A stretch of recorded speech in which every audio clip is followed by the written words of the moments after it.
Tak sanggup bayar hutang, 3 kakak beradik ditangkap polisi karena bakar 2 rumah. Mereka tidak mau rumahnya disita untuk dilelang.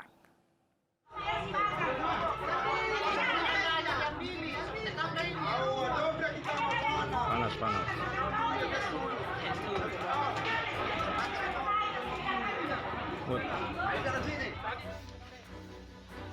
Api dengan cepat menghanguskan 2 rumah panggung di Lorong Kita, Kecamatan Talo, Makassar, Sulawesi Selatan. Rumah yang dihuni oleh 3 orang saudara kandung ini sengaja dibakar oleh seorang penghuninya karena tidak terima rumah disita oleh bank setelah tidak mampu melunasi hutang.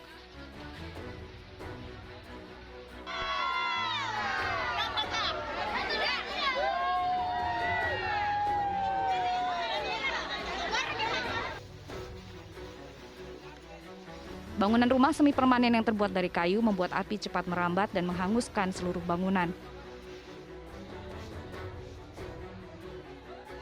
Kepolisian Polsek Tatalo sempat kewalahan saat akan mengevakuasi 3 orang pelaku ke atas mobil patroli karena banyaknya warga yang kesal dan berusaha menghakimi pelaku. Karena kekalahan dia di dalam suatu sengketa perdata yang pada saat hendak dilakukan suatu eksekusi dan ketika saat dibacakan putusan eksekusi tersebut, maka salah satu daripada pelaku ini melakukan pembakaran. Ketiga saudara kandung itu telah dibawa ke Mako Polsek Talo guna menjalani pemeriksaan intensif lebih lanjut. Dari Makassar, Sulawesi Selatan, Julius Vin, iNews melaporkan. Petugas masih selidiki penyebab pasti kebakaran yang menghanguskan hampir seluruh lapak di Pasar Impres Manonda, Palu, Sulawesi Tengah. Puing-puing kebakaran masih berserakan di lokasi kejadian.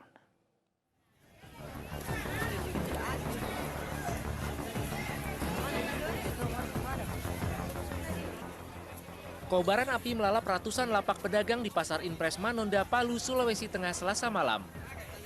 Petugas pemadam kebakaran dibantu warga berjibaku memadamkan api.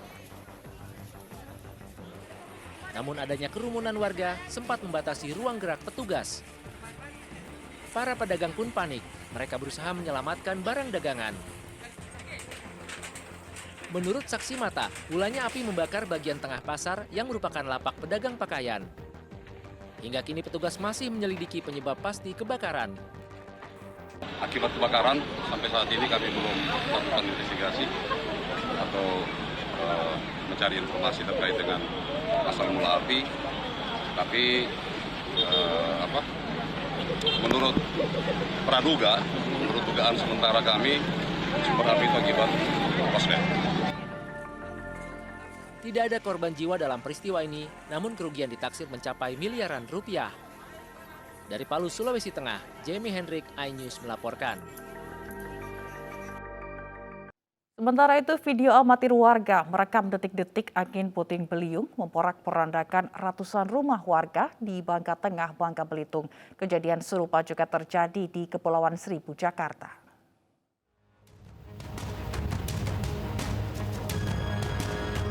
Angin puting beliung menerjang permukiman warga di Desa Kebinti, Kabupaten Bangka Tengah, Kepulauan Bangka Belitung. Akibatnya 122 rumah porak-poranda, 4 rumah rata dengan tanah, dan 4 warga terluka. Guna membantu warga yang terdampak, personel gabungan TNI Polri, BPBD, dan Satpol PP dikerahkan ke lokasi. Petugas juga menyiapkan tempat pengungsian dan posko kesehatan. Masyarakat untuk membersihkan puing-puing berserakan atas robohnya atau runtuhnya rumah-rumah masyarakat yang terjadi kemarin sore. Jadi hari ini kita memang mengevakuasi juga sekaligus mengetahui lebih detail lagi kerusakan-kerusakan yang terjadi.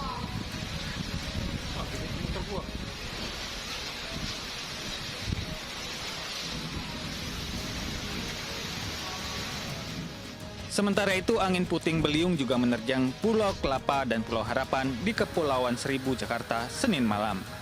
Cuaca ekstrim yang berlangsung selama 30 menit itu membuat 200 rumah warga rusak. 182 rumah di Pulau Kelapa dan 20 rumah di Pulau Harapan. 4 orang warga juga terluka akibat tertimpa material bangunan.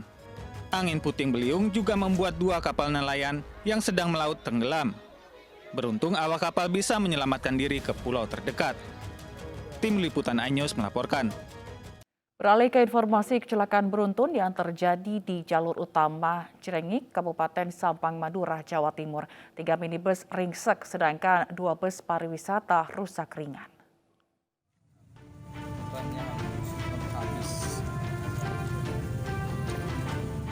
5 mobil ini rusak parah akibat kecelakaan beruntun di jalur utama Jrengik, Kabupaten Sampang Madura, Jawa Timur. Insiden bermula saat 2 unit minibus mencoba mendahului bus pariwisata yang melaju dari arah timur Sampang dengan tujuan ke Surabaya. Dari arah berlawanan, sebuah minibus lainnya melaju dengan kencang dan terjadi kecelakaan. Akibat kecelakaan beruntun, 3 unit minibus ringsek parah, sementara 2 bus pariwisata alami pecah jendela depan. Untuk barang bukti sudah kami evakuasi, dibantu rekan-rekan dari Satlantas maupun dari Polsek Jrengik mengevakuasi barang bukti dan memperlancar arus lalu lintas.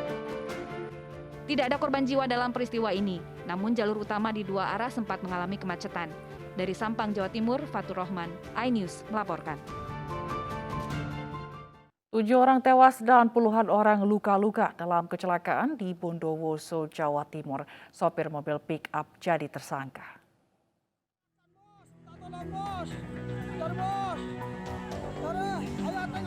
Polisi menetapkan sopir mobil pick-up Surahman sebagai tersangka dalam kecelakaan yang menewaskan 7 orang di Bondowoso, Jawa Timur. Tersangka diperiksa usai kondisinya membaik dan tersadar dari koma akibat cedera di bagian leher. Polisi menilai tersangka diduga lalai sehingga tak bisa mengendalikan kendaraan saat oleng dalam kecepatan tinggi. Selain itu, kendaraan yang digunakan merupakan angkutan barang, tetapi justru digunakan untuk mengangkut penumpang dengan muatan berlebih. Gak ngantuk, kemudian dengan adanya ngantuk itulah ketika menyopir, si sopir kurang konsentrasi, mengakibatkan terjadinya laka tunggal di TKP. Mengenai kelayakan kendaraan? Masalah kendaraan, memang itu pickup bukan diperuntukkan untuk muat orang, yang semestinya muat barang. Kecelakaan tunggal ini terjadi di Jalan Desa Gunung Anyar, Bondowoso, Senin lalu. Akibatnya, 7 orang tewas dan 20 lainnya luka-luka. Penumpang adalah pekerja perkebunan. Dari Bondowoso, Jawa Timur, Rizky Amirul, iNews melaporkan.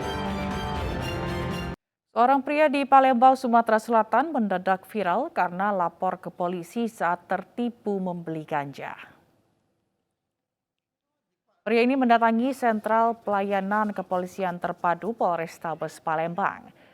Ia hendak melaporkan penipuan yang dialaminya. Pria yang bekerja sebagai pengemudi ojek ini merasa tertipu saat membeli daun ganja yang ternyata adalah rumput.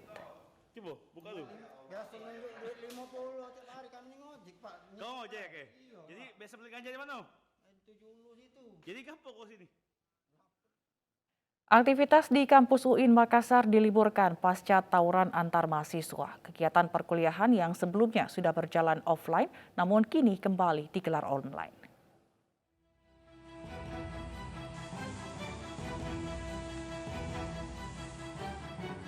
Jendela pecah dan batu berserakan menjadi saksi bisu kericuhan antara mahasiswa di kampus UIN Makassar. Pasca bentrokan kemarin, pihak kampus akhirnya meliburkan kegiatan perkuliahan untuk sementara. Guna mencegah tawuran susulan, aparat pun masih bersiaga di pintu masuk kampus. Perkuliahan itu kita laksanakan secara